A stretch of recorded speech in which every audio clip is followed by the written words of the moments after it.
I cut off my entire family for my wife. Now she's showing her true colours, and I have nobody. I don't even know where to start. I'm sitting here at 2 a.m, realising how badly I've messed up my life. A few years ago, I met my wife at a work conference. She was confident, successful, and honestly felt way out of my league. When she showed interest in me, I felt like the luckiest guy alive. The age gap never bothered me. She was mature, established, and seemed to understand me in ways nobody else did. We got married after just 1 month of dating. My family were completely against it. They kept asking why we were in such a rush, and they were uncomfortable with the age difference. My wife is 41, and I'm 25. The thing is, once my family realised I was serious, they still showed up. They didn't agree with the marriage, but they came to the wedding because, at the end of the day, I was still their son. I thought that meant things would eventually settle down. But my wife never let it go. At first, it was small comments. "Your mum seems a bit cold to me, did you notice?" Or, "Your sister made a weird face when I was talking." I'd brush it off, but Sarah would bring these things up over and over. She'd dissect every family gathering for days afterward, pointing out little disrespects I hadn't even noticed. Then came the bigger complaints.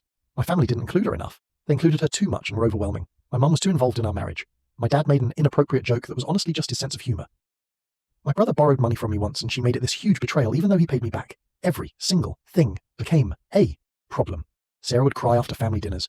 She'd say she felt attacked, unwelcome, like they were trying to break us up. She'd ask me who's more important, me or them, and honestly I believed you're supposed to prioritise your spouse. That's what marriage means, your wife comes first. So I started setting boundaries. I missed my nephew's birthday because Sarah said she needed me home. I skipped Thanksgiving because Sarah didn't feel emotionally safe around my family. I had a huge fight with my mom when she called Sarah controlling. I defended my wife hard and said some things I can't take back. One by one I distanced myself. My sister tried to reach out and Sarah saw the messages. She had a full meltdown about how my family was trying to poison me against her. So I blocked my sister. Then my brother when he sent a long text saying I was making a mistake. Then my parents when they showed up at our house, unannounced. I blocked my entire family, for her, because I loved her and believed she was protecting our marriage. That was 3 years ago. Now I see it.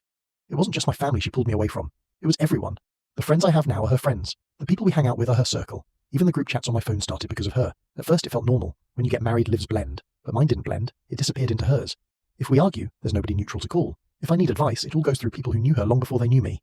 When she tells a story about me, they hear her version first. I don't have a single person left who is just mine. She spends every weekend at her parents' house. Every holiday is with her family. Her sister calls at midnight and Sarah drops everything. Her mum gives her advice on our marriage and Sarah follows it without question.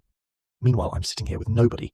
And lately she complains about everything I do. I load the dishwasher wrong, I don't help enough even though I do most of the housework, I'm not ambitious enough, I'm too sensitive. Last week she straight up said she's thinking about divorce. I've been trying to make this work because I can't accept that all the sacrifices I made were for nothing. If this marriage falls apart, I don't know how to live with that. I'm too ashamed to go back to my family, but I'm also losing my mind staying where I am. My nephew's birthday is next week, and part of me wants to use that as an excuse to reconnect.